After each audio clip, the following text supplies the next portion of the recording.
वाइसा प्रावलो खबर सिलसिलो जारी है। खबर शेयर कंदासीं बबर लेखा। मुख़्तार कार खैर पर वकार सूमरो बबल में सीमेंट में रेती ऐं बजरीअ जी मिलावट कंदे कम में इस्तेमालु थींदड़ गोदाम ते छापो हणी गोदाम खे सील करे छॾियो आहे।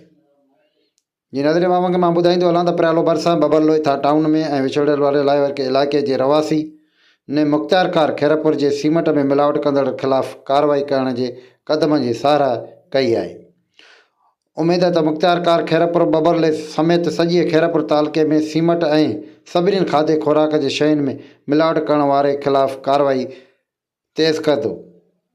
वाइसा प्रालो ख़बर जो सिलसिलो जारी आहे। ख़बर शेयर कंदासीं प्रालो भरिसां बबल में मुख़्तार कार वकार सूमरो बबल में सीमेंट में रेती ऐं बजरीअ जी मिलावट कंदड़ कुदे कम में इस्तेमालु थींदड़ गोदाम ते छापो हणी गोदाम खे सील करे छॾियो आहे।